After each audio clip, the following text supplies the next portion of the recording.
Сегодня, 27 февраля, весь мир отмечает День полярного медведя.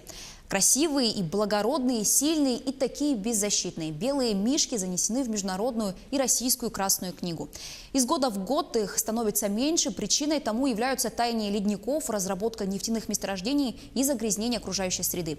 Международный день полярного медведя просит людей отнестись с уважением к природе и каждому ее жителю.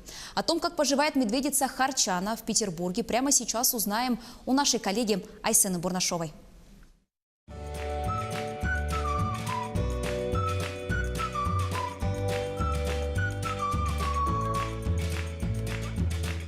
Символом нашего зоопарка как раз является белый медведь. И белые медведи из нашего зоопарка разъезжаются по всему свету. Так Ломоносов, который родился в нашем зоопарке, отправлен был в Якутск. Мы давно дружим с этим городом, мы всегда рады с ними сотрудничать. У них замечательная белая медведица, и наш Ломоносов туда поехал. И впервые они стали родителями.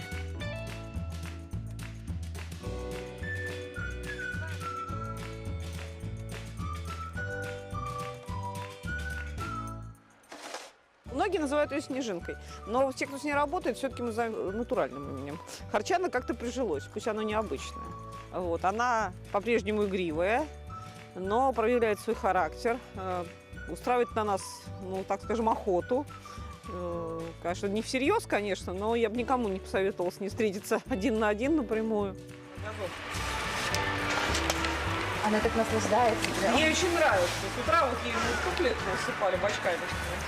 Это трехкомнатная квартира. В первой у нее находится домик. Вторая – это просто как проходная комната. У нее там обычные игрушки. Ну вот видите, шина подвешена там. В третьей комнате, в которой ее любимый бассейн. У нее тоже есть еще шина, которую она может катать. И она спит в обнимку с этой шиной.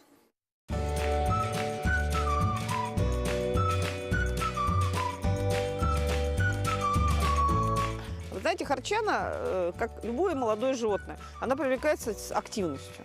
Харчана, она сама себя занимает и плюс использует все те игрушки, которые мы ей предлагаем, и достаточно их активно использует. То есть и кидает эти мячики, вытаскивает эти мячики.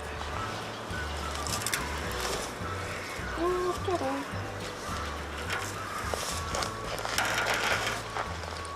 Мы подыщем пару, когда она постарше будет. Мы уже думаем, как бы найти медведя молодого, лучше недавно, от родителей недавно из природы, чтобы получилась у нас прекрасная пара.